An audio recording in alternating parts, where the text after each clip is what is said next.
3 days before my wedding, I found Noah in the Golden Heart Tavern with 2 women draped across his lap. The journey was supposed to be simple. Deliver the ceremonial wine my mother had chosen for our mating feast. Instead, I stood frozen in the doorway, watching my future husband kiss a blonde she-wolf while a brunette whispered in his ear, their laughter weaving through pipe smoke and ale-soaked air. He saw me. Our eyes locked across the crowded room, and for one breathless moment, I waited for shame, for panic, for anything that looked like regret. He smiled, raised his cup in mock salute. My hands moved before my mind caught up. I crossed the tavern floor, aware of every eye turning toward the noble Omega in her fine traveling cloak, so out of place among the common wolves and soldiers. Noah leaned back in his chair, still smirking, as if this were all some game I was too delicate to understand. I lifted the ceremonial wine, the bottle my mother had carried for miles, blessed by the pack elders for our union, and I poured every drop over his wine-flushed, faithless head. Then I turned and walked out into the night, leaving my future pooling red on the tavern floor behind me. Wine dries fast when the night wind is cold. By the time the tavern's lanterns were a smear of amber behind me, the ceremonial vintage had already stiffened the front of my dress into something brittle and sticky. My boots slid on ruts and old mud, my cloak snapping around my legs like a restless shadow. Every breath burned hot with humiliation, then blasted white into the dark, as if the world were determined to see my shame. 3 days to the wedding, Kate, my mother had said that morning, smoothing the cloak over my shoulders. Do this errand for me. Bring back the wine. Think of it as a blessing. Blessings do not usually include finding your future husband with his hands under another woman's skirts. The forest road curved ahead, torchlight long gone, the night swallowing the noise of the tavern behind me. I walked anyway. I did not know where I was going. I only knew it had to be away. Away from Noah's smirk, away from my parents' inevitable excuses, away from my own reflection in the polished silver that would have looked so calm, so forgiving, while I slowly died by inches at his side. Twigs snapped under my boots. Somewhere in the dark, an owl called. My heart pounded loud enough to drown both. I did not hear the horses until they were almost on top of me. The first glow of moving lanterns bled through the trees, followed by the low clatter of hooves and the soft jingle of harness. I froze in the middle of the road, breath catching. No one sensible walked alone at night, not on a border road like this. Bandits, rogues, or worse, patrols, who would know exactly whose daughter I was and exactly how much trouble I had just caused. Off the road, I whispered to myself, but my feet would not move. The procession emerged in a spill of light and steam. Half a dozen riders in dark leathers, a carriage behind them, another string of pack horses tied nose to tail. Their cloaks bore the same crest, a silver wolf rearing against a field of black. Even before I saw the banner snapping in the wind, I knew whose men these were. We all grew up on the stories. The Alpha King is passing through, my father had said at supper last week, voice lined with careful neutrality. Keep your head down, girl. Do not draw attention. So, of course, I had poured wine over my mate's head in a public tavern. Hold, a voice called. The column slowed. One rider nudged his horse forward, lifting a lantern. Light spilled across the road, catching me squarely. I blinked against it, raising a hand. There, the man said, on foot. Another horse moved, hooves loud in the sudden hush. The rider who came forward did not need a crest. Power walked ahead of him in the air, the way heat walks ahead of a fire. His stallion was dark, its breath pluming like smoke, and the man on its back wore no hood despite the cold. Alexander. I had seen his face only once before, from a distance at a council gathering when I was 13 and too shy to do anything but stare at the floor. Up close, he looked sharper, like the stories had been carved down to bare truth. Strong jaw shadowed with stubble, dark hair tied at the nape of his neck, eyes so pale they reflected the lantern light. Those eyes moved over me in one slow, assessing sweep. My ruined gown, my fine cloak. The wine stains dried like old blood on my hands. Interesting, he said. My mouth was dry. I will step aside, Your Majesty. My voice came out hoarse, scraped raw by shouting back at Noah. By the way my heart had torn when no one in that tavern had stood up for me. I will be out of your way in a moment. He did not move. Where are you going, noble Omega? He asked. The last words were not mocking, but they held a kind of precision, as if he were fitting me into a pattern only he could see. Home, I lied. Home was behind me, but the word felt safer than the truth. Nowhere. In the opposite direction of your pack lands? a faint lift of his brow. At night, on foot, in a gown that smells like 6-year vintage and bad decisions, heat flashed under my skin. With respect, my route is not your concern. It is when you are standing in the middle of my road, he said mildly. And when every wolf within 50 miles will gossip about the runaway with wine on her hands the moment I pass. There it was again, that awareness that I was not just Kate, the girl whose sisters stole her hairpins and who burned bread if left alone with the oven too long. To him, I was a symbol, a problem, a potential bargain. I straightened, fingers curling into the ruined fabric at my sides. If you intend to drag me back to my pack, do it, I said. I am too tired to argue. One of the riders behind him shifted, clearly surprised by my tone. Alexander only tilted his head, studying me. Why would I drag you anywhere without knowing what I am delivering? He asked. Tell me what happened. The words crowded behind my teeth. Noah in the corner booth. That blonde giggling into his neck. The way he had looked at me like I was the one being ridiculous. My father's inevitable sigh. My mother's careful, fixed smile. This can be worked out, Katie. Think of the alliance. Instead, I said, my mate broke his vows before he ever made them. I responded poorly. That is all. His gaze flicked to my stained hands again, then back to my face. For a moment, something like amusement touched his mouth. Poorly, he repeated. Did his face catch the worst of it? Despite myself, I felt the corner of my own mouth twitch. His hair, his lap, the tavern floor. Good aim. He let the reins slacken and leaned a little closer, not enough to be threatening, only enough that I could see the faint line of an old scar near his temple. Here is the difficulty, Kate, of noble Omega parents who will be furious. If I ride past and leave you here, some patrol will scoop you up within the hour, and your scandal will become their story to trade. If I take you back myself, I walk into the middle of a domestic mess with witnesses who will swear I interfered. Then ride on, I said. Let someone else have the story, and waste the most interesting thing I have seen all week? His smile was brief, gone as soon as it appeared. No, I am far too selfish for that. He glanced over his shoulder. Spare horse. One of his men led a smaller mare forward. Alexander dismounted with an easy swing, boots hitting the road with a soft thud.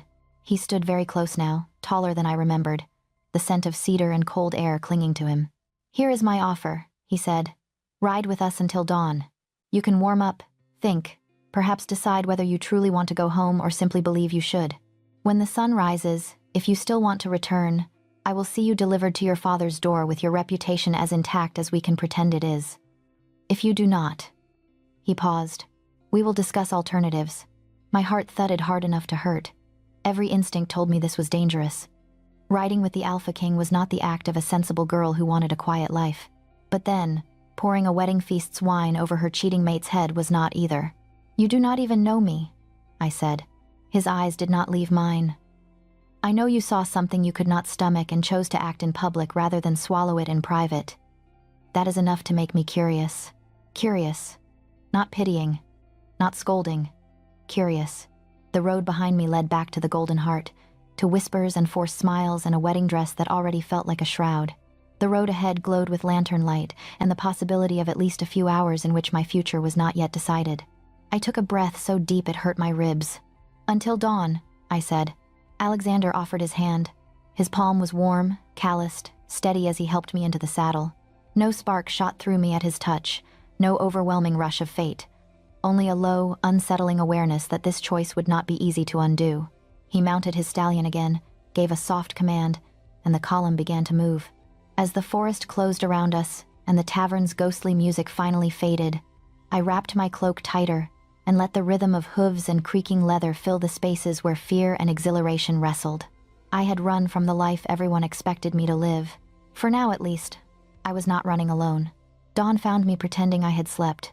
The camp had been a loose circle of tents and bedrolls around a dying fire. Alexander's men moved with the quiet rhythm of wolves, used to traveling hard and often, their voices low as they kicked earth over coals and tightened girths. I lay on the pallet one of the soldiers had ceded to me, cloak pulled to my chin, watching the sky go from ink to washed-out blue. My thoughts had not stopped moving all night. Every time I closed my eyes, I saw Noah's face as the wine hit him. Surprise sliding into anger. Heard the brittle edge in my father's voice as he called my name. In between those memories, another image kept intruding. Alexander, outlined in lantern glow, saying, "I know enough to be curious." Someone cleared their throat near my feet. "Lady Kate?" I pushed myself up on my elbows. A young runner stood there, breath puffing in white bursts, hair mussed from hard riding. He smelled faintly of our pack, pine, river stone, the smoke from our own hearths. For one aching moment, homesickness stabbed so sharp I almost reached for him. "Yes," I said. My voice came out rough. "That is me." He held out a sealed envelope with both hands, as if it might shatter. "From your parents," he said. "And a message from Alpha Harrow. They request your immediate return." Request. We both knew that was a generous word. My fingers trembled just a little as I broke the seal. My mother's handwriting spilled across the page in neat, looping strokes, the ink blotched where it had clearly been written in haste. "Kate, my heart, we heard about the incident at the Golden Heart. Your father is distressed. Noah's parents are furious. You know how much depends on this alliance. Come home at once. We will talk and fix this. Everyone makes mistakes. Please do not do anything else rash. You are loved. Remember that." "Mama." Beneath her words, my father's hand added a short, hurried line. "You will apologize to Noah and to his family. We will salvage this. Come now." The sentence felt like a door slamming. I folded the letter carefully so my hands would not crumple it. "Is there a written order from the Alpha?" I asked the runner. He swallowed. "Only that we were to bring you back as quickly and quietly as possible." "Of course. No signature, no decree, just pressure." A shadow fell across us. The runner straightened so fast his boots scuffed the earth. "Report," Alexander said. The boy's nerves were almost palpable. "Messages from Crescent Moon, Your Majesty." "For the lady.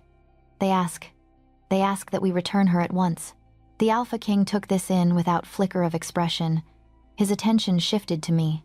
"And what does the lady say?" he asked. Everyone within earshot stilled, though they tried to pretend otherwise. Harness buckles paused. A kettle stopped clattering.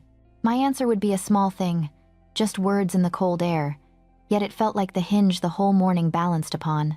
I thought of my mother's "You are loved," of my father's "We will salvage this," as if my dignity were a broken chair to be glued back together and tucked in a corner, of Noah, wet and furious, shouting after me as I left. "I say I need time," I replied, "at least until we reach the next crossroads." The runner blinked, clearly out of his depth. Alexander studied me for a heartbeat too long, as if weighing more than the request. Then he looked at the boy. "Tell your Alpha," he said, "that his daughter is currently under my protection. She will return when she chooses, not when others panic. If they wish to discuss alliances, they can send proper envoys instead of half-frozen children." The runner went pale. "Yes, Your Majesty." "Eat before you ride back," Alexander added, already turning away. "My quartermaster will see to it." It was a kindness, and also a message. Even the messenger would leave his camp better than he arrived. I was not sure if that comforted or terrified me. When the boy hurried off, Alexander's gaze returned to me. "You look as if you swallowed a thorn bush," he said. "Walk with me." I followed him toward the edge of the camp, boots crunching over frost-hardened ground. The forest loomed close, branches rimed with silver, breath of horses hanging like ghosts between trees. "You read the letter," he said, once we were out of easy earshot. "Yes, and my parents are worried, embarrassed, and painfully confident they know what is best for me." I tried for a lightness I did not feel. In other words, nothing has changed. The corner of his mouth twitched. "They want you to apologize." "Of course." I hugged my cloak tighter around my shoulders. "Publicly, I imagine. Perhaps kneeling. And marry the man regardless. That is the goal." He was quiet for a few steps. "You sound," he said slowly, "more resigned than outraged. Because outrage was easy. Resignation was what came after you had picked your battles and lost most of them." "I love my family," I said. "They have worked their whole lives to keep us all secure. This alliance matters. Trade, protections, influence. I understand that. I do not want to be the stone that breaks the structure they built. But you also do not want to live with a man who raised his cup to you, while another woman sat on his knee." The memory burned, sharp and humiliating. "No," I whispered. "I do not." "So..." He stopped, turning to face me fully. "What do you want?" "Kate." The question hung there, startling in its simplicity. Not what do you owe, not what will happen if you refuse, but what do you want? I opened my mouth, closed it. The answer had always seemed indulgent, dangerous. Wanting things for myself felt like reaching for meat already claimed by higher-ranked wolves. I want, I said slowly, to not be the only one losing something. His brows knit. Explain. If I go back, I apologize. I marry Noah, and everyone sighs with relief. My hands had balled into fists inside my sleeves. I forced them to relax. He loses nothing. My parents lose nothing. Their alliance is intact. I lose my pride and any hope of being taken seriously when I say no. You think they will not respect you again? I know they won't, I said. They will love me, but they will not listen. He considered that. The morning light caught in his pale eyes, making them almost translucent. Very well, he said. You have until we reach the northern crossroads. 2 days' ride. During that time you travel with us. You watch, you think. You decide what you are willing to surrender and what you are not. A pause. And when you choose, it will be your choice, not a letter's. Something in my chest loosened, just a fraction. Permission to think, to breathe. Thank you, I said. Do not thank me yet, he replied. My motives are rarely pure. A runaway noble Omega who poured wine over her mate's head is useful leverage. The fact that you interest me only makes it more complicated. The bluntness stole my words for a moment. At least he did not pretend altruism. We returned to camp. Men moved aside as we passed, nodding to him, flicking curious glances at me. Alexander helped me mount the same mare as the night before. His hand at my waist was steady, impersonal, yet heat crept up my spine, where his fingers pressed through the cloak. I told myself it was only the chill of morning leaving my bones. We rode north. The day unfolded in a rhythm of hooves and creaking leather, the occasional call of birds. Alexander rode close enough that I could hear his quiet exchanges with his captains, discussions of border disputes, supply routes, minor grievances between packs. It felt like listening in on another world. One where choices were weighed in territory and grain, not just in who a girl would marry.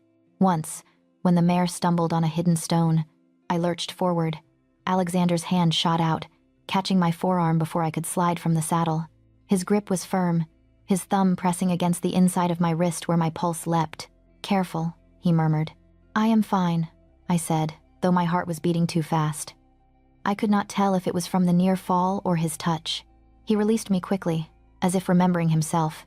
At midday, we stopped to rest the horses. A cook handed out thick slices of bread and cheese. I found a fallen log and sank onto it, stretching legs stiff from riding. My fingers still smelled faintly of old wine whenever I lifted them near my face. May I? I looked up. Alexander stood there with his own ration, indicating the space beside me. It felt absurd to deny the Alpha King a seat, so I nodded. We ate in silence for a few moments. The camp buzzed quietly around us, men joking, metal ringing as someone checked a sword's edge. The normalcy of it soothed my frayed nerves. You are quieter than last night, he said eventually. Last night I was running on anger, I replied. Today I have room to think. I am not sure that is an improvement. He tore off a piece of bread. Thinking rarely feels good, but it does prevent one from drowning. I hesitated, then asked, Do you always speak in metaphors, Your Majesty? A ghost of a smile touched his lips. Only when I have not yet decided how honest to be. And how honest will you be with me? He turned his head, studying me again with that too perceptive gaze. Honest enough, he said. You are not my responsibility, Kate. Returning you would be easier. But easy has never built anything worth keeping. I want to see what you do when given a sliver of space. A sliver, I echoed. How generous. Do not mistake me for generous, he said softly. I am selfish. If you choose differently than your parents expect, it will send interesting ripples through the packs. If you do not, I will at least know I gave you the chance. It was unnerving, being both a person and a potential move on someone else's board. Yet he was not wrong. Either way, my decision would matter to more than just my family. As we rode on through the afternoon, our horses often drew abreast. Once our knees brushed, I felt the contact all the way up my thigh. When the wind shifted, his scent reached me cedar, cold air, something older and wilder beneath. My wolf, usually quiet and biddable, lifted her head in hesitant interest. Not lightning, not an overwhelming pull, just an awareness, low and steady, like the first roll of distant thunder. Late in the day, clouds thickened, turning the light flat and gray. We paused to adjust cloaks. A gust of wind snapped mine wide. I fumbled with the clasp. Before I could catch it, Alexander stepped closer, fingers closing over the fabric near my throat to steady it. His knuckles brushed bare skin. Heat skittered across my chest, entirely disproportionate to the touch. "Hold still," he said, eyes on the clasp. His voice had gone a shade deeper. I obeyed, not trusting my own hands. When he finished, neither of us moved for a heartbeat longer than necessary. Then he stepped back, clearing his throat. "Storm coming," he said briskly. "We will make camp earlier than planned." "Of course," I answered, as if my heart had not just stuttered in my chest. That night, as I lay on the bedroll again, listening to rain begin to patter on canvas, my mother's letter burned in my memory. So did Alexander's question. "What do you want?" I did not have a complete answer yet. But as the wind howled outside and the camp settled into restless sleep, I knew one thing with aching clarity. For the first time in my life, I wanted the choice to be mine. By the time the stronghold rose out of the mist, my spine ached from the road and my thoughts ached from indecision. Thornkeep, or whatever name the locals used in hushed tones, was less a castle and more a stone beast crouched against the mountains. High walls, narrow windows, towers like watching eyes. The gates groaned open as Alexander's party approached, wolves in human form lining the courtyard, heads bowing as he passed. Beside him, on my smaller mare, I felt like a smudge of wrong color on a finished painting. "Remember," he had said before we rode through, voice low enough that only I could hear. "You are a visiting noblewoman from the southern valleys. They will not question it as long as you do not flinch at the lie." "I am an excellent liar when required," I had replied, though my heartbeat did a betraying little stutter. Now, as we dismounted in the courtyard, that lie took its first breath. A woman approached, middle-aged, sharp-eyed, gray threaded through her dark hair. She wore authority, like a cloak. "Your Majesty," she said, bowing. "Welcome home. You have brought a guest?" Alexander's hand came to the small of my back, barely a touch, just enough to guide me forward. "Lady Kate of the Southern Rivers," he said. "She will be staying as my guest for a time." Her gaze flicked over me, quick and assessing, lingering on my traveling cloak, my worn boots, the way I resisted the urge to twist my hands. "Welcome, my lady," she said. "I am Mara, steward of this household. Anything you need, you ask me." There was no deference in her tone, only practicality. It steadied me. "Thank you," I said, inclining my head in what I hoped was the proper measure of polite but not arrogant. Alexander released my back. The absence of his hand left my skin oddly aware. "Show her to the guest wing," he told Mara. "She will dine with us this evening. I want her rested by then." "Yes, Your Majesty." He was already turning toward a waiting cluster of captains, cloak swirling. As he moved away, his gaze brushed mine once, brief as a spark. Rest. As if sleep would come easily here. Mara led me through stone corridors, softened by tapestries, battles, wolves, moon phases, stitched in careful thread. Servants flowed around us, carrying linens, jugs, trays. No one stared outright, but curiosity prickled the air, subtle as static. My rooms were more than I expected. A small sitting area with a hearth, a bed heaped with quilts, a washstand with a steaming basin, a fire already burned, chasing the mountain chill. "If you wish to change before supper, there are gowns in the wardrobe," Mara said. "We keep a selection for guests. Adjustments can be made tomorrow. The bell pull is there if you need assistance." She turned to go, then paused. "Forgive the question, my lady," she said, "but are you in some kind of trouble?" My heart stuttered. "Why would you ask that?" "Because the Alpha King does not bring strangers home on a whim," she said matter-of-factly. "And because you look like someone who is waiting for something unpleasant to catch up." Honesty warred with caution. In the end, I offered a thin sliver of truth. "I had an argument with my intended," I said. "My parents would prefer I apologize and pretend it never happened. And you?" "I would prefer not to." Her eyes softened, just a fraction. "Then rest, Lady Kate. The world will still be demanding things of you by morning." When she left, I exhaled so hard I swayed. Alone at last. The gowns fit too well to be coincidence. Simple, high-waisted dresses in deep colors. When I chose one of dark green and laced it myself, I caught my reflection in the small mirror above the washstand. I looked like a version of myself that might have existed if I had been born in a different pack, with different parents and no Noah. The thought was both comforting and cruel. Supper was held in a long hall, lit by sconces and a great hearth. Alexander sat at the head of a moderately sized table, not the distant throne-like setup of my own alpha's feasts. Doors had been left open to the wider hall, where lower-ranked wolves ate and drank at their own tables, noise and warmth spilling in. Mara guided me to a seat at Alexander's right. To his left sat a dark-skinned man with laugh lines at the corners of his eyes, a warrior's build, and a relaxed, assessing gaze. "This is Rianne, my battle captain," Alexander said as I took my seat. "Rianne, Lady Kate." "An unexpected pleasure," Rianne said, nodding. Across from us, a compact woman with ink-stained fingers and sharp cheekbones gave me a brief smile. "And that is Lysa, my advisor on matters of law and treaties. Welcome." "Lady Kate," she said. "We rarely get visitors who are not here to argue." "Give her time," Alexander murmured. "She may yet argue." It was a joke, but something about the way his eyes glinted made my stomach flip. The meal was hearty and simple. Roasted meat, root vegetables, fresh bread.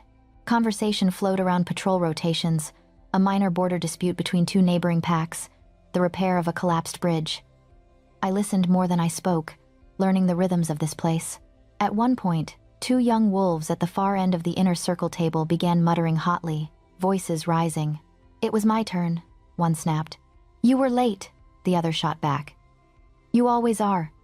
I am not losing a prime patrol slot because you cannot haul yourself out of bed." Alexander's attention shifted that way, but he did not intervene at once. Instead, his gaze slid to me, thoughtful.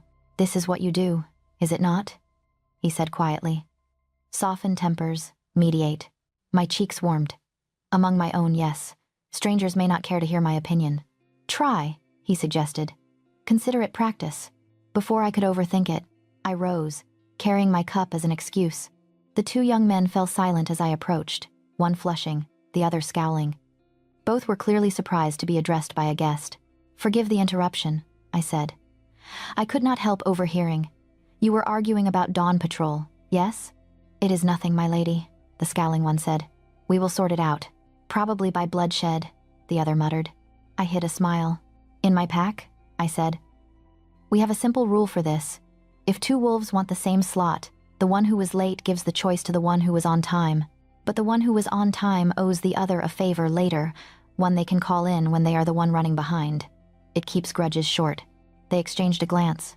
"That is not unfair," the on-time one admitted. The late one huffed. "You would make me owe him a favor? I would make you both owe each other the courtesy of an occasional mistake," I said gently. "Unless you plan to be perfect for the rest of your lives." A reluctant smile tugged at his mouth. "Fine. He takes Dawn. But he owes me his dessert tonight." "Done," the other agreed. The tension bled away. They returned to their plates. As I walked back to my seat, I felt Alexander's gaze like a tangible weight. "Well handled," Lysa murmured when I sat down. "And with minimal bloodshed." "Disappointing," Rian said dryly. I was taking bets. Alexander said nothing, but when our eyes met, something like quiet approval lived there. Later, when the meal ended and the hall began to empty, he caught my arm lightly as I moved to follow Mara. "A moment, Lady Kate." His fingers circled my wrist, warm and firm. The contact was brief, but a strange prickle ran up my arm, like the echo of a spark that had not quite happened. Nearby, a guard's head snapped up, eyes narrowing as his nostrils flared, as if he had scented something odd. Alexander released me at once, masking it by gesturing toward a side corridor. "This way." The hall we stepped into was narrower, lit by torches, lined with old tapestries. The noise of the main hall faded, replaced by the soft hiss of flame. "You mediate well," he said. "Have you always?" "I grew up between louder siblings," I said. Learning to keep the peace was survival. "And yet you poured wine over your mate's head instead of smoothing things over." "There are limits," I replied. My voice came out sharper than intended. "Even for me."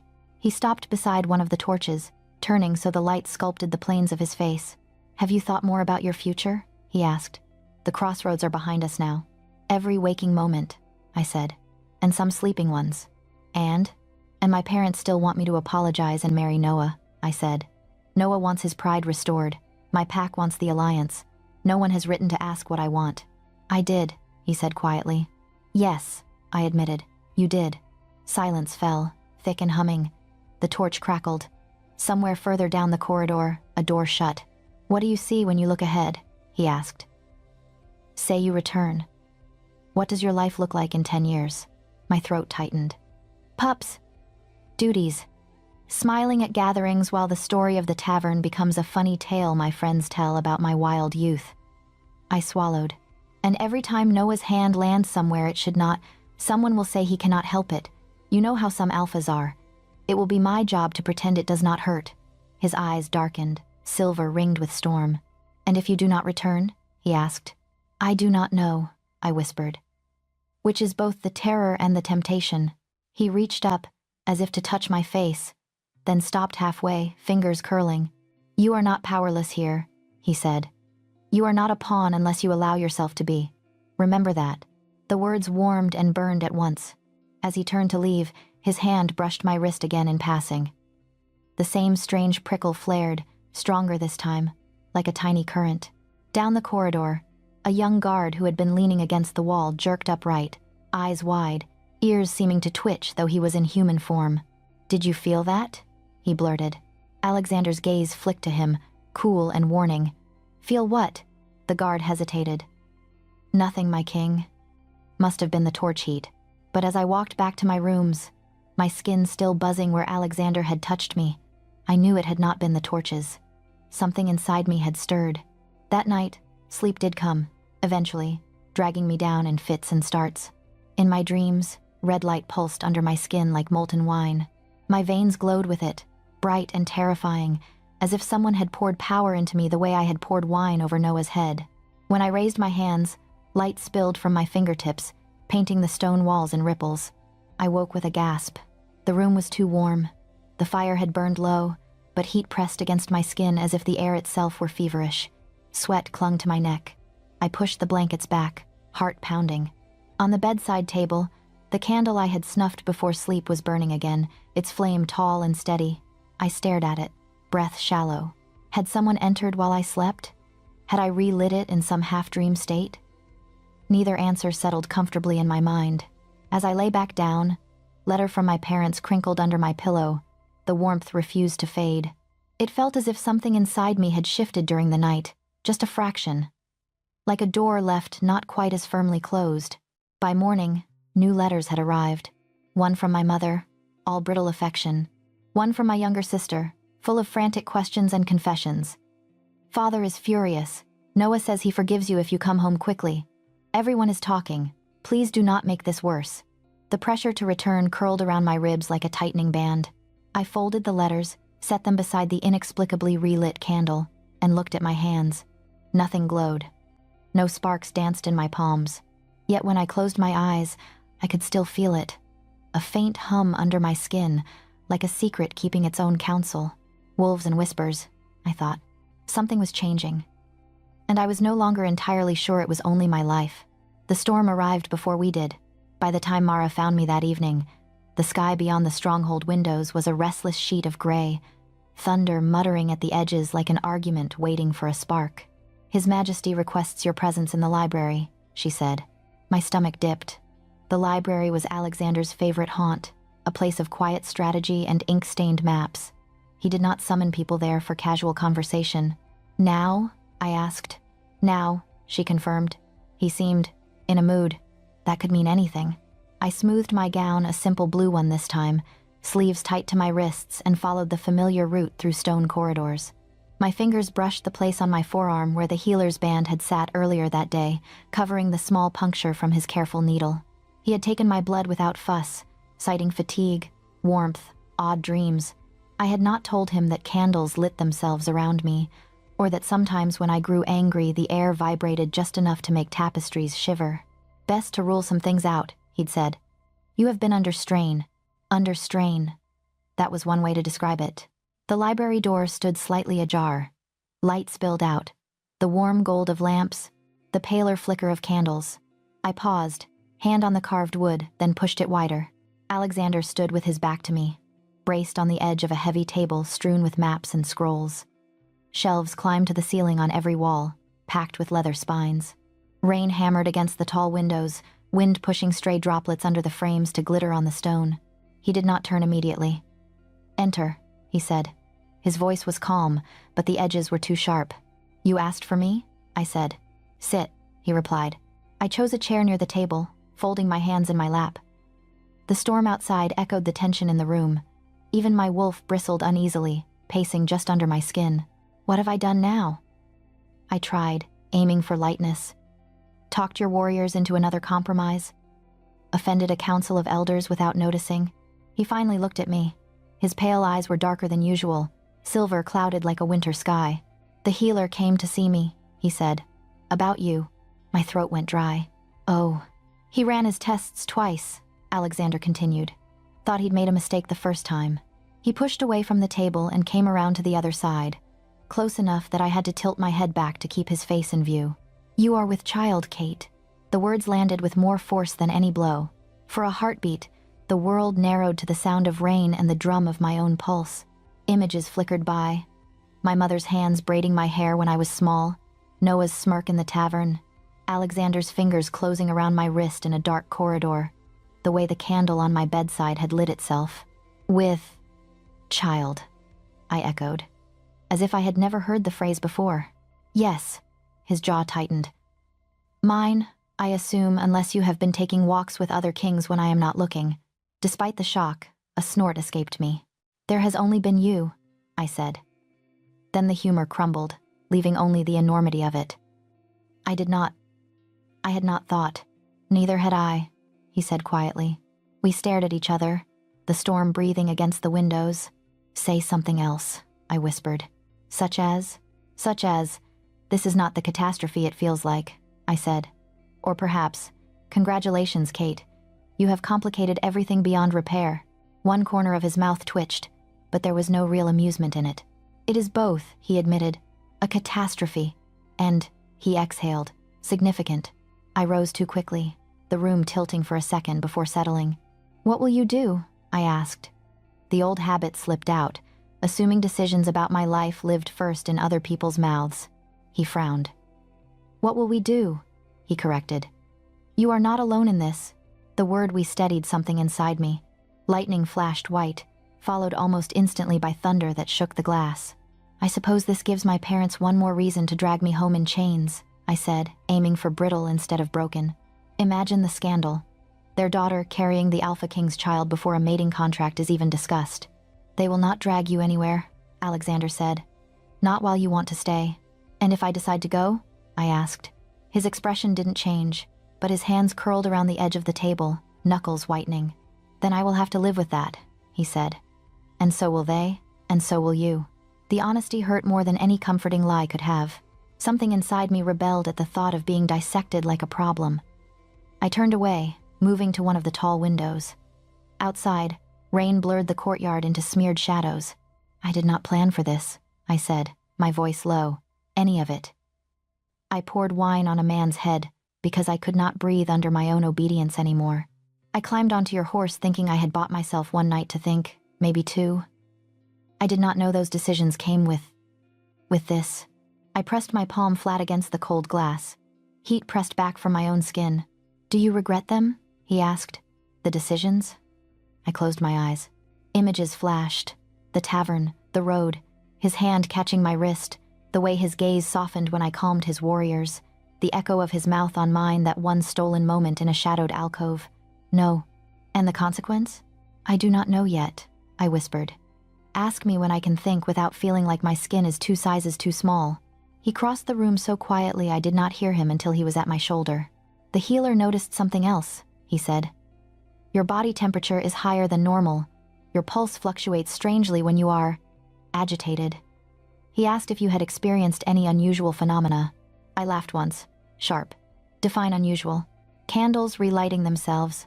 Wolves sensing something they cannot name when you enter a room. Guards swearing they heard the stones hum when you walked by." "I thought I was imagining those," I murmured. "Well." His tone was dry. "Either we are both imagining the same things, or something in you is changing. And it began, apparently, around the time you arrived here. Around the time we began." He hesitated, testing each other's patience. Lightning forked again, illuminating our reflections in the glass. His tall, dark shape, my slighter figure, eyes too bright. "Say it," I said. Around the time we started touching, color flared along his cheekbones. Yes, he said. Around then, silence stretched, filled with rain and the low rumble of thunder. The library's lamps flickered under some stray draft. It is not just your child I fear for, he added softly.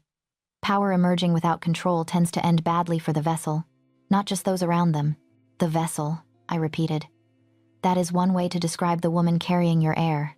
His jaw flexed. You know that is not what I meant. I know, I admitted.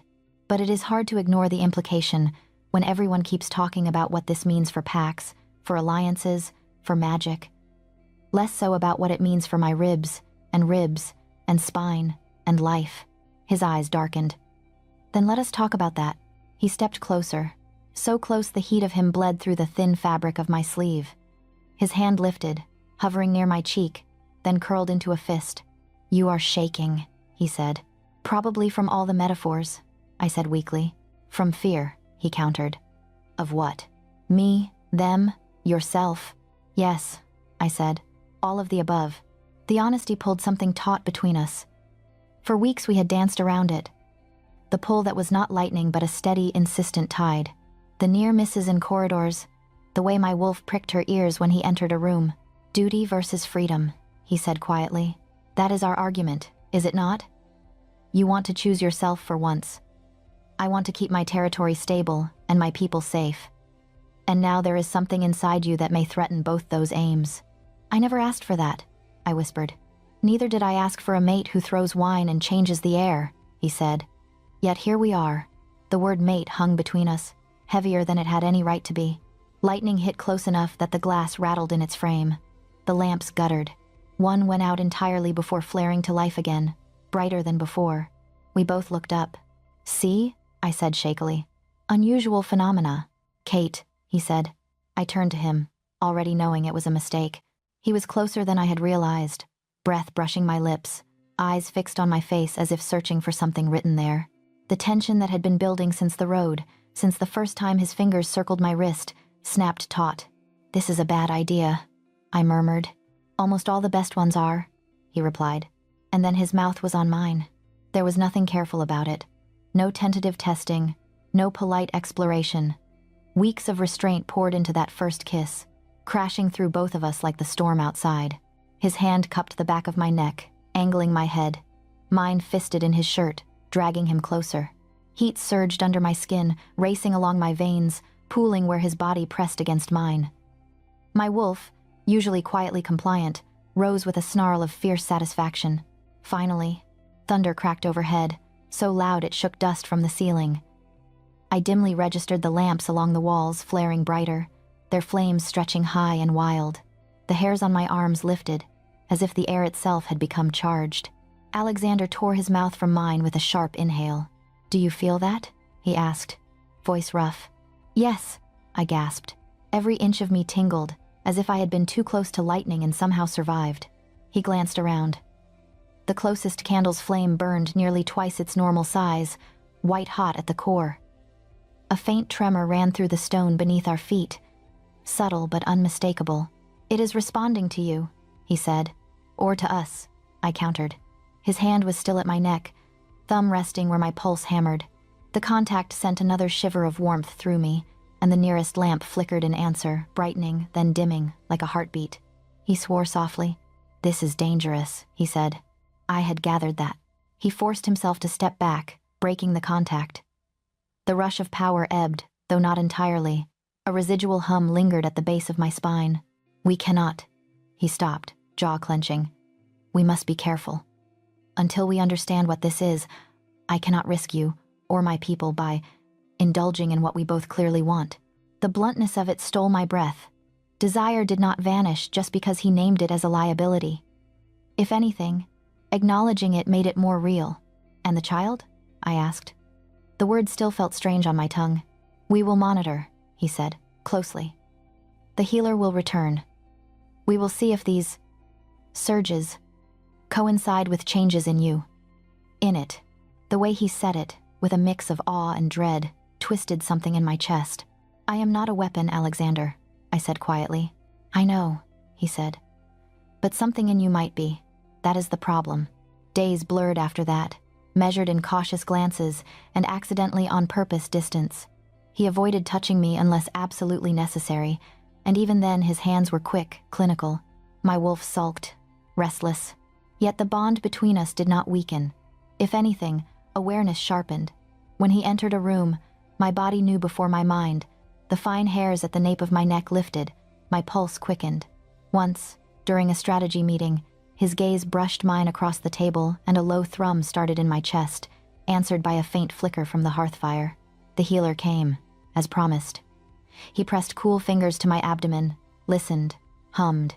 "Strong," he said. "Too early for much detail, but definitely there, and your temperature continues to run high." "Is that dangerous?" I asked.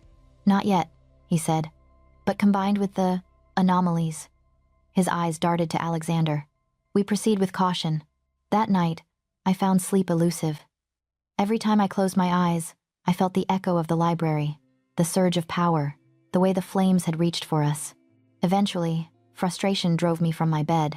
The corridor outside my room was dim, lit by a few low-burning torches.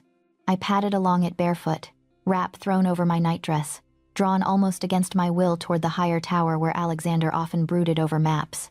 I told myself I only wanted to talk, to demand a plan that did not involve locking myself away like some dangerous artifact. Halfway up the spiral stairs, a familiar scent caught me, cedar and cold air, with a thread of something wilder. He was coming down. We stopped one step apart, breathing the same thin tower air. "Could not sleep?" he asked.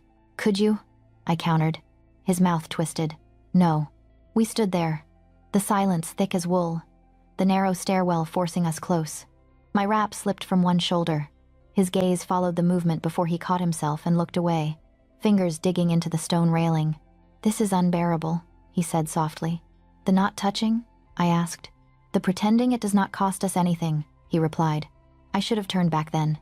Instead, I took one more step up, bringing us chest to chest on the narrow stone. "Then stop pretending," I said. For a moment, I thought he would. His hand lifted, hovered near my face, then moved to brace on the wall just above my head instead. "Kate," he warned. My heart hammered. "Alexander." The air shifted. I do not know which of us moved first this time. One moment we were separated by a breath. The next his mouth was crushed to mine again, the stone railing hard at my back. My arms went around his neck. His hands gripped my hips, pulling me flush against him. Heat roared through me, fiercer than in the library. The stairwell torches flared, their flames leaning inward as if drawn, shadows spasming on the walls. The stones hummed a low note in my bones. Deeper, beneath my own heartbeat, another rhythm pulsed. When his palm slid instinctively around to my lower belly, a shock ran through both of us. The power spiked, not outward this time but inward, curling around that new, fragile center. The torches did not explode. Instead, their flames steadied, becoming clear and bright as stars.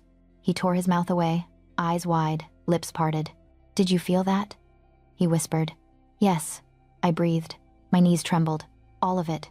His hand remained, splayed over my abdomen. Beneath it, a warmth answered, distinct from the heat flooding the rest of me. "It responds to touch," he said. "Ours, to intimacy." "Then we should probably stop," I said, though every part of me screamed against it. "We should," he agreed. Neither of us moved. The torch's light haloed his hair, cast his face in angles and shadow. In his eyes, fear warred with something softer, something like reverence. "Whatever this child is," he said slowly, "it is not ordinary, and neither are you." The words should have terrified me. They did. But underneath the fear, something else unfurled, a fragile, defiant thread of wonder. "I was never ordinary," I said, attempting flippancy and failing. "I just spent a long time pretending to be." He huffed out a breath that might have been a laugh. "We will figure this out," he said, carefully, slowly.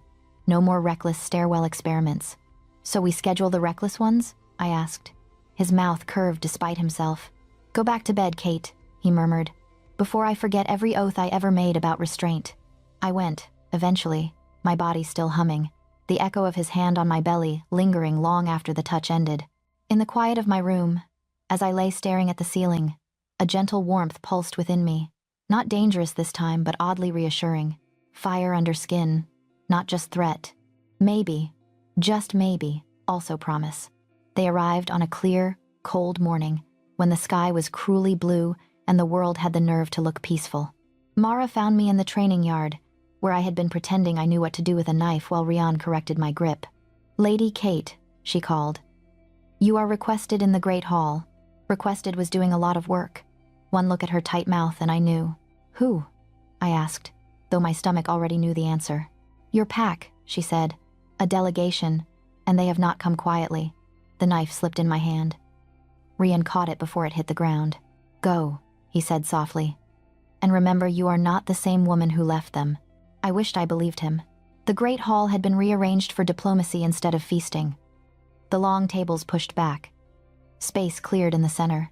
Alexander sat in the high-backed chair that served as a throne when he bothered with one, posture relaxed but undeniably in command.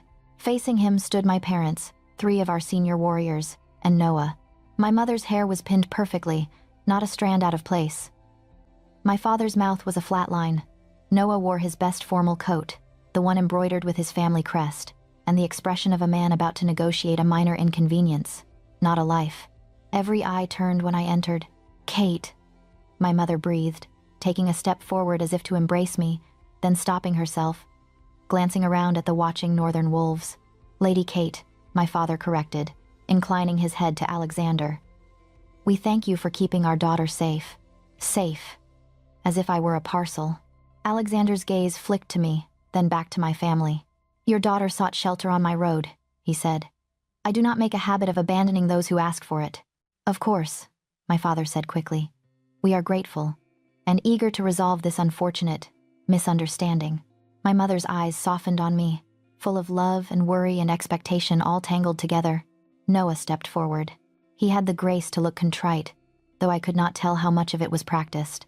"Kate," he said, "you look well."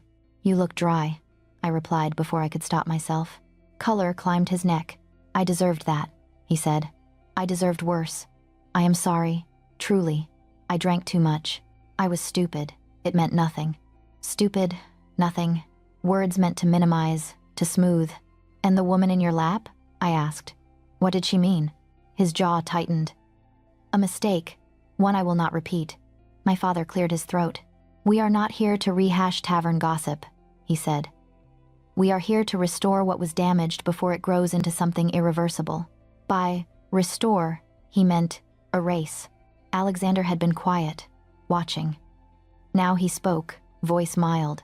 "And what exactly do you propose?" he asked. "A discreet resolution," my father said. "Our daughter returns with us. She acknowledges that her actions at the Golden Heart were impulsive, driven by emotion but not reflective of her true intentions. She offers a public apology to Noah and his parents. The mating proceeds as planned. The alliance stands. No one need lose face." Noah nodded, seizing the script. "I am willing to forgive," he said, "to put this behind us. I know you, Kate. You are not like that. You lost your temper. But we can fix this." "We," I repeated, "by which you mean I apologize and you accept." He smiled, as if I had just proven his point. "You have always been quick-tongued," he said. "It is one of the things I enjoy about you. But certain things are better handled quietly." My mother stepped closer, fingers twisting in her skirts. "Please, Katie," she murmured. "Think of what is at stake. The hunter trade routes, the border patrol agreement, your sister's future matches. One moment of anger should not ruin so much." I felt that last sentence like a knife. One moment. As if the tavern had been the whole story, not the splinter finally breaking skin. "And what does Lady Kate want?" Alexander asked. The room stilled. My father frowned, as if the question were slightly ridiculous. "She wants what is best for her family," he said. "She has always been dutiful."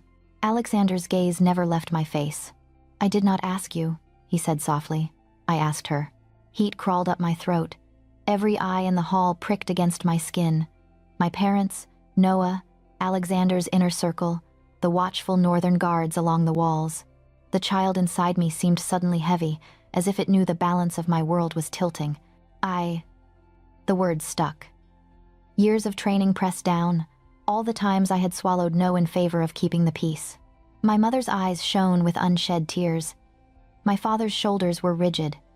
Noah looked hopeful, as if we were on the verge of a mutual concession instead of a personal catastrophe. I felt Alexander beside me without looking at him, the steady weight of his presence, the way my wolf leaned toward it. "May I speak with my family privately?" I asked. Alexander inclined his head. "You may use the side chamber," he said. "Take the time you need." Noah opened his mouth. "Your Majesty, with respect, this is not your hall," Alexander said, not unkindly. "And not your decision alone." The side chamber was smaller, with a single window and a round table. As soon as the door shut behind us, my mother seized my hands. "Oh, Katie," she whispered. "What have you done to yourself?" The question stung because I had been asking it in my own head for days. "What have I done?" I echoed. "I caught my future husband in a tavern with another woman draped over him like a shawl." I refused to pretend it was nothing. My father's mouth tightened. "No one is asking you to pretend it was nothing, only to understand that men—" "No," I cut in. "Do not finish that sentence. You have taught me all my life that vows matter, that the pack's word is its bond. Yet when it comes to Noah, suddenly intent is negotiable?" He closed his eyes briefly, as if praying for patience. "This is not about Noah alone," he said. "This is about us, about your sisters, your cousins, everyone who depends on our standing. The hunters are powerful. Offending them puts many at risk. And what about the risk of me tying myself to a man who has already shown me what he thinks my forgiveness is worth?" My voice shook. "Do I not count among the people you are supposed to protect?" My mother flinched. "You do," she said, voice thick. "You are our first concern. But there are ways to protect you that do not involve defying every expectation. Noah has promised—" "Promised what?" I asked. "That he will never again be alone in a room with wine and women? How generous." Noah spread his hands, exasperated. "I am trying, Kate," he said. "I am here, humbling myself, in front of another alpha, no less. I was wrong. I was stupid. But marriages survive worse than a tavern flirtation. You are blowing this out of proportion. You are the one who thinks midnight kisses with strangers are small," I said. "Do you intend to check with me before you decide what counts as serious?" He stared at me, something hardening behind his eyes. "What do you want?" he asked. "Truly, because it sounds like nothing I can give will be enough." Honesty rose in my throat, hot and dangerous. "I want to be with someone who is afraid to lose me," I said. "Not someone who is only afraid to lose the alliances I represent." Silence crashed down. My parents exchanged a look, full of grief and calculation. "You have changed," my father said slowly. "I have stopped pretending," I corrected. My mother's eyes filled. "If you walk away from this," she whispered, "you do not just walk away from Noah. You jeopardize all of us. Do you understand that, Katie?" "Yes," I said. "That is why this hurts so much." A knock sounded at the door. Mara's voice came through, discreet. "Lady Kate, the Alpha King wishes to know how much longer you will require." "Tell him," I said, never taking my eyes off my parents, "that we will return shortly." Her footsteps receded. Noah straightened his coat. "I will say this once more," he said. "Come home. We will stand together, you and I, and make this appear as a youthful misstep. In time, people will forget. If you stay here, you will be the girl who defied her pack and climbed into another alpha's bed. You will never escape that story." I thought of Alexander's hand on my belly, the way the torches had steadied when we touched, of the fire that answered him, and only him. "I am already that girl," I said quietly, "whether I stay or go." When we returned to the great hall, my legs felt like they belonged to someone else. Alexander rose as we approached. His face was unreadable, the careful, neutral mask of a king who had seen too many dramas play out on stone floors. "Well?" he asked. My parents looked at me. Hope and fear tangled in equal measure. Noah's jaw was set. My own heart was a drum in my ears. "I have not decided," I said. The words seemed to surprise everyone, including me. I had thought I would be forced into yes or no. Instead, a third path opened. "Not yet." "My family has made their wishes clear," I continued. "I understand what returning would protect, but I am not ready to consent to a life I cannot respect. I need more time." My father stiffened. "Time will not make this easier," he said. "Perhaps not," I agreed. "But it might make me surer, and I will not bind myself to anyone out of panic." My mother's hand flew to her mouth. Noah's eyes flashed, equal parts anger and wounded pride. Alexander's control, which had been so steady, cracked just a little. Only because I knew him now could I see it. The slight unclenching of his shoulders, the way his breath left him as if he had been holding it. He inclined his head to my family. "You have my assurance," he said, "that Lady Kate will not be coerced here. You may remain as guests for a few days while she thinks, or you may return home and await her decision there." My father's voice was tight. "We will stay." "Very well," Alexander said. "Mara will see to your rooms." As the delegation filed out, my mother brushed her fingers over mine, a silent plea. Noah did not look at me. When the hall finally emptied, leaving only Alexander and a few distant guards, the silence felt cavernous. "You surprised me," he said. "I surprised myself," I admitted. He descended from the dais, stopping a few paces away. For once, he did not bother with distance. The bond between us hummed, raw and exposed. "I meant what I said," he told me. "If you choose to go, I will not stop you. I will not drag you back or undermine your name. I will hate it, but I will not cage you." The certainty in his voice hurt more than any ultimatum. "What are you afraid of?" I asked, because we had both been circling the question. He did not hesitate. "I am afraid that whatever grows in you will be feared, hunted, used," he said. "If you go back to a pack that sees you as leverage first and a person second, they will grasp at that power with greedy hands. And I am afraid," his voice roughened, "that if I keep you here, my fear of losing you will make me just as selfish." The rawness of it stole my breath. "I have spent half my life not wanting to be anyone's weakness," he went on. "Now I have to accept that you already are." Something inside my chest cracked open at that. Not the polite, dutiful love my parents wanted for me, not the smooth apologies Noah offered, but something fierce and flawed and real. "The choice is still mine," I said, though the weight of it pressed on my ribs. "That much I will not surrender." His gaze held mine, unflinching. "Good," he said, "because whatever comes next, I would rather stand beside a woman who chose her path with her eyes open than a queen who was pushed into a role she never wanted." The words did not lighten the burden, but they did something else, quieter and more dangerous. They made me want to choose him. No one warned me how loud silence can be in a castle full of listening walls. My family had been here 3 days. 3 days of careful meals and colder conversations, of my mother's eyes following me like prayers, and my father's jaw clenched so hard I could almost hear his teeth grind. 3 days of Noah moving through the stronghold as if he owned it, charming servants, laughing with warriors, slipping into every space I tried to claim as mine. On the 4th evening, he cornered me. I had retreated to the guest chamber meant for my sisters if they ever visited, a small room off the east corridor. I thought I was alone.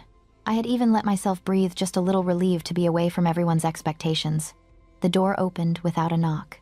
"Kate," Noah said. Finally, I stiffened. "This is not your room." "No," he agreed, closing the door behind him. "But you have made it very hard to find a moment alone with you. Your northern king guards you like a dragon." "He guards his guest," I said. "There is a difference."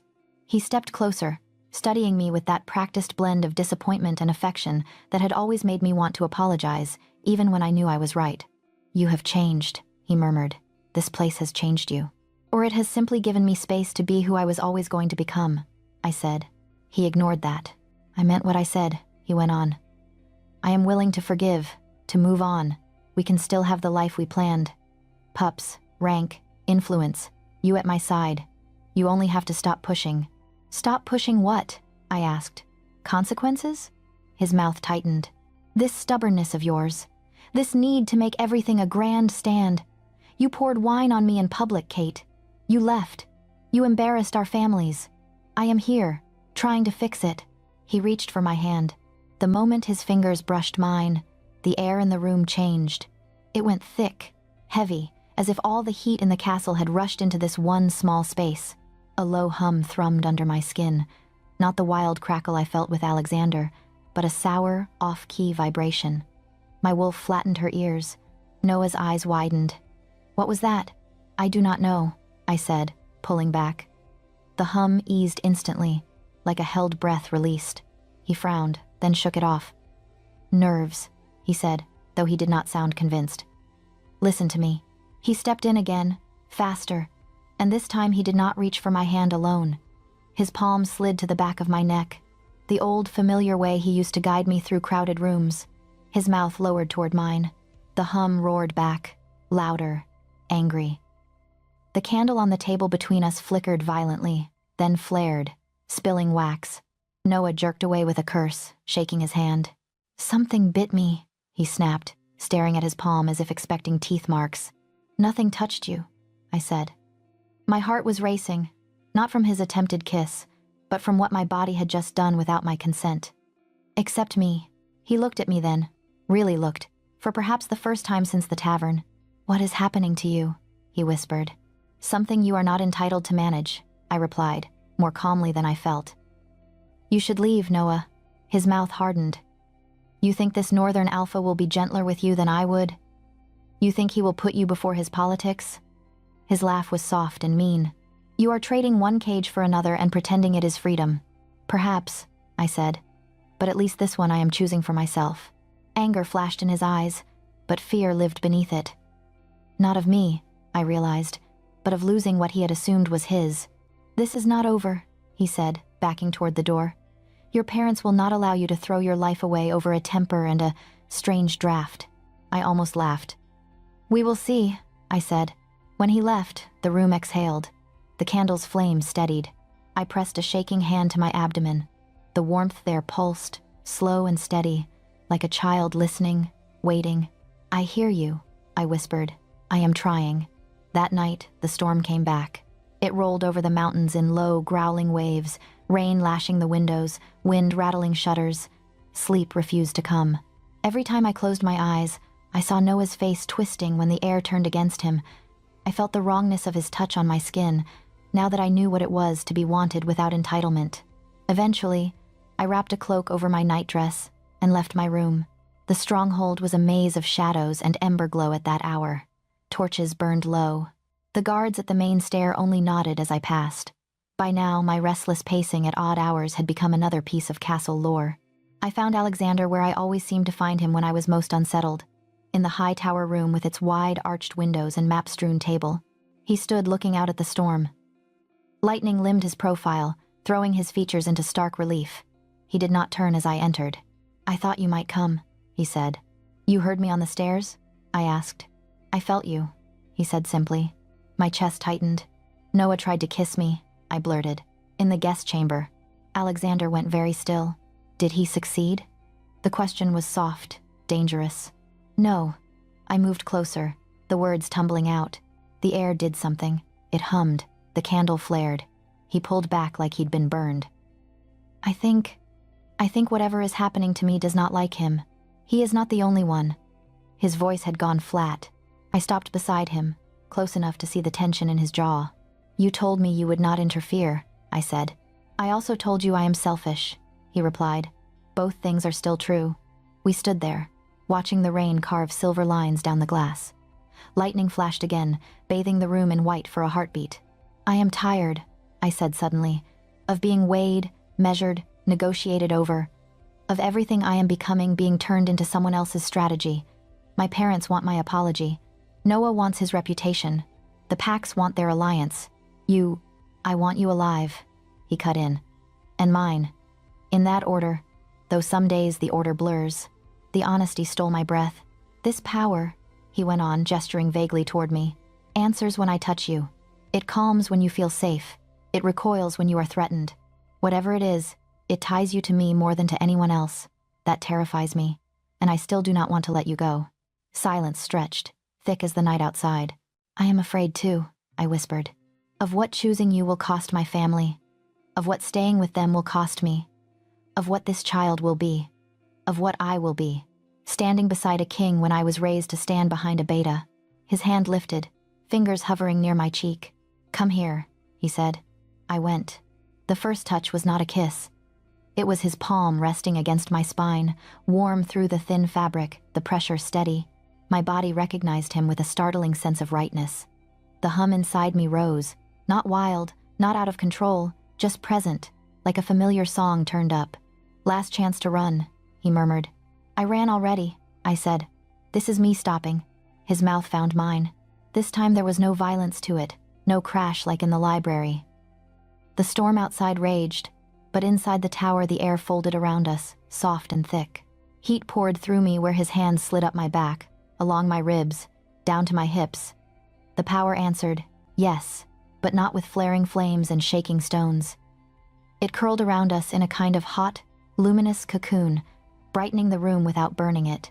Candles along the walls brightened, but their flames stayed tight, controlled, stretching toward us like flowers to the sun and then settling. My skin tingled everywhere he touched, and underneath it all, the steady, grounded warmth at my core pulsed in time with our hearts. We moved to the wide couch near the maps, losing awkwardness in shared urgency.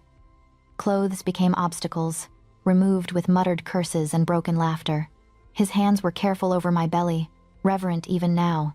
The way his expression shifted when he felt the answering heat there almost undid me. "You are sure?" he asked, voice ragged. "I am choosing," I said. "This. You. Us. No one else gets to name it." After, we lay tangled in the dim glow of candles that seemed in no hurry to gutter. My skin still hummed, but it was a low, content vibration now, like embers banked under ash. Alexander's hand rested over my stomach. Beneath it, that inner warmth pulsed, stronger than before, but contained. "It is calmer," he said. "So am I," I answered. He turned his head to look at me. "It responds to how you feel," he murmured.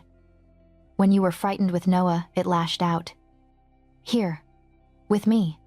He trailed off, as if embarrassed by the implication.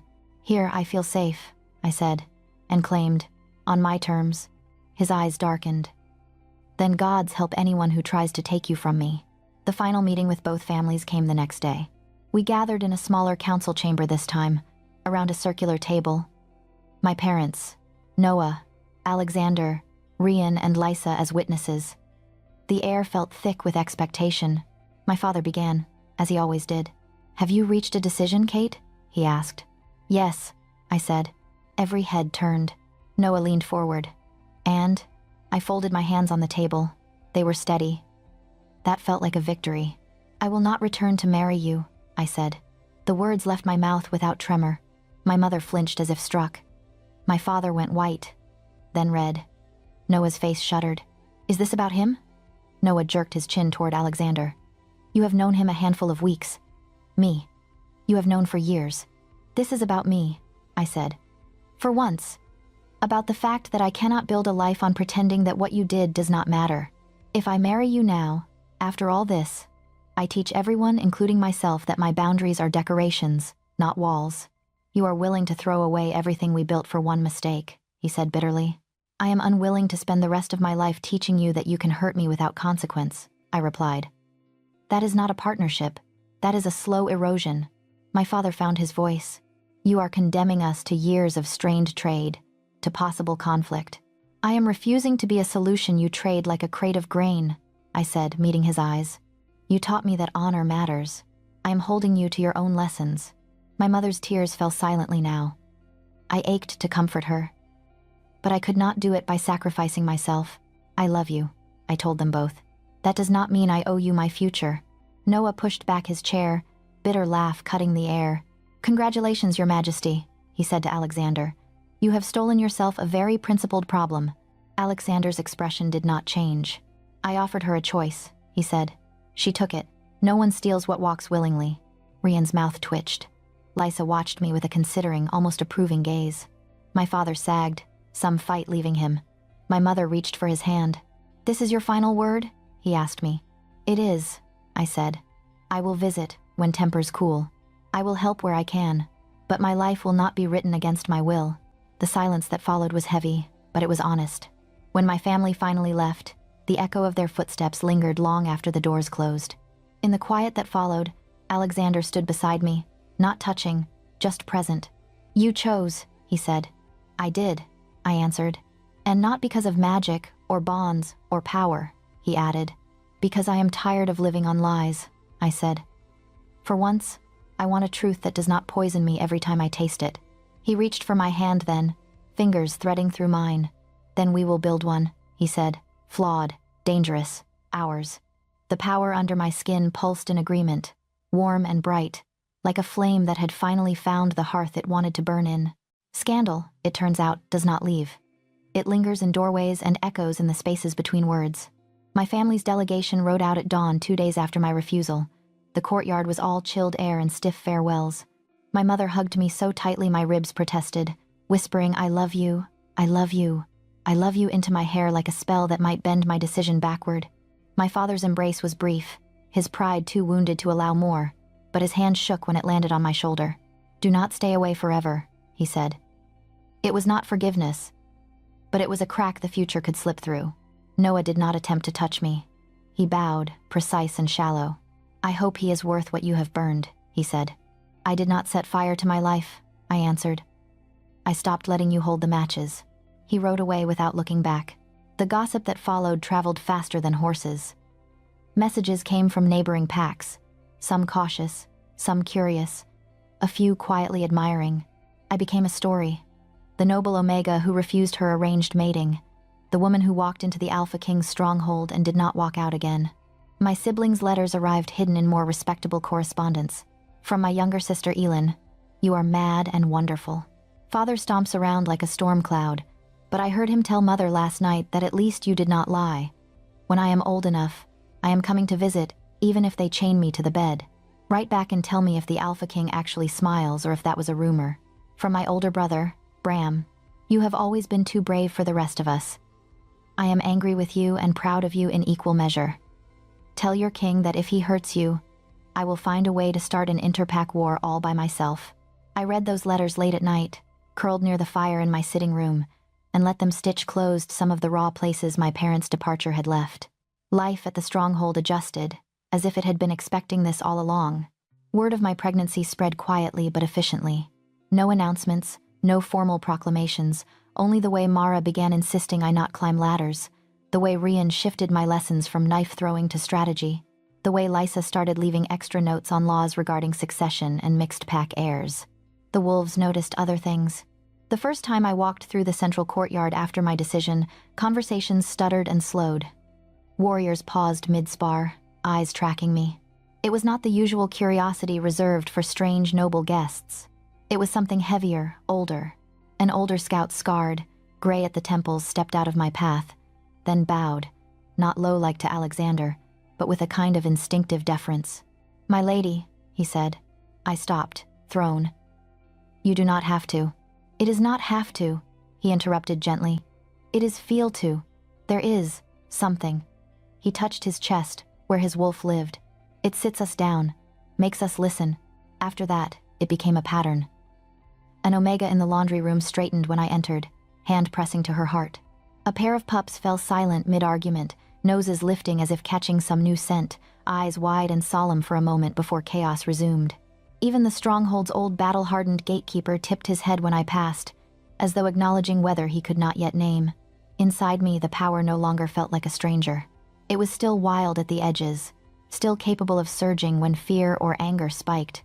But most days it was a steady warmth, a low-banked glow that pulsed in time with the tiny life growing there. Alexander and I learned to move around it together. We did not stop touching each other. We learned instead how to do it without waking storms. His hand at the small of my back as we walked through the hall. My fingers linked with his under-council tables, while elders debated trade.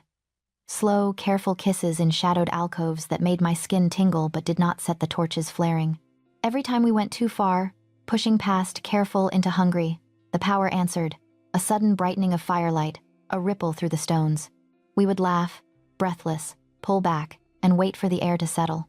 "You are teaching it," he said one night as we watched the hearth together. "What is danger and what is not? Maybe it is teaching me," I replied.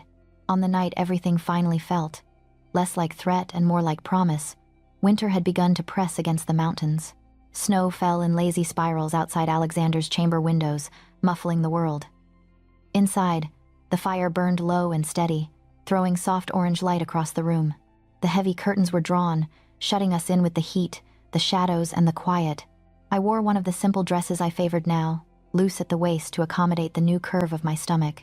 It was still a small swell, more suggestion than certainty, but when I lay down, it rose under the fabric like a question mark. Alexander came from his desk, shedding the day's weight as he crossed the room. No crown, no formal coat, just a loose shirt, sleeves rolled, throat bare. He sat on the edge of the bed, then turned so his back rested against the carved headboard. With a gentle tug, He drew me between his legs, my spine against his chest, his arms wrapping around me in a circle that felt like the safest prison in the world. His palms came to rest over my belly. Fingers splayed. For a moment, nothing happened. Just his warmth, my breath, the soft crackle of the fire. Then, slowly, a glow bloomed beneath his hands. It was not dramatic, not a flash or flare, more like embers catching breath. A faint, reddish gold light seeped through the fabric, painting his fingers, my skin, the linen of my dress. My own breath caught. "Do you see it?" I whispered. "Yes," he breathed. His voice was wrong, roughened not by desire this time, but by something older. Wonder, fear, awe twisted together. The glow pulsed, slow and gentle. In time with the beat I could feel deep inside. It did not reach for the walls, did not shudder the stones. It just existed, present, alive. His chin came to rest on my shoulder. "Extraordinary," he said softly. "Terrifying," I countered. "Both," he agreed. Like most worthwhile things, we watched in silence for a while, letting the moment stretch. "Do you ever think," I asked quietly, "what might have happened if I had done what they wanted? Gone home, apologized, married Noah." He was quiet long enough that I thought he might not answer. "Yes," he said finally. "I think you would have become very good at disappearing without ever leaving the room. I think your power would have twisted inward instead of outward, and I think the world would have lost this." His hands pressed slightly against the glow. "You think this is good for the world?" I asked. "I think it is honest," he said. "A child conceived not in duty but in defiance, in choice, in fear and desire and stubbornness, all knotted together. Power born from a night when you chose yourself. That kind of thing tends to shake foundations." I let my head fall back against his shoulder, eyes closing. "I never wanted to shake anything," I admitted. "I just wanted to breathe." "Sometimes," he murmured, lips brushing my temple. "Breathing is the first rebellion." We sat like that until the glow slowly dimmed, fading back to the quiet warmth I had come to know. The fire in the hearth settled, logs collapsing inward with a soft sigh. Outside, snow thickened against the glass. "What kind of home do we make for this child?" I asked at last. "The kind where they are never told their worth lies in how useful they are to other people," he said without hesitation. "Where power is a responsibility, not a leash. Where they know their mother once poured wine on a man for daring to treat her like a possession, and their father considers that act sacred." I laughed, the sound small and disbelieving and full all at once. "Sacred?" I repeated. "The night you refused to be less than you are," he said. "Call it whatever word you like. I am grateful for it." I thought of the tavern again, the sticky floor, the smell of ale, Noah's smug cup raise, and for the first time, the memory did not sting. It felt like the hinge of a door I had stepped through and never intended to close. "We will make mistakes," I said. "With them, with each other." "Undoubtedly," he replied. "But they will be our mistakes, not the ones our parents handed us like heirlooms." He shifted, pressing a kiss to the side of my neck, then another to the place where my jaw met my ear. "Sleep," he murmured. "The world will be loud again tomorrow." For now, though, the storm had passed. The scandal remained in whispers and sidelong looks, but it no longer owned the center of my life. That belonged to this quiet room, this stubborn king, this strange, luminous child pulsing under my skin like a secret sunrise. I closed my eyes and let myself believe that we could shape a home from this, out of stone and stubbornness, and the memory of wine running red over a man who had never really seen me. And because this story is not just mine, I want to ask you, listening to it unfold, where are you watching from right now? And what has been your favorite moment so far? The wine in the tavern, the first crackle of power, or this quiet glow in the dark?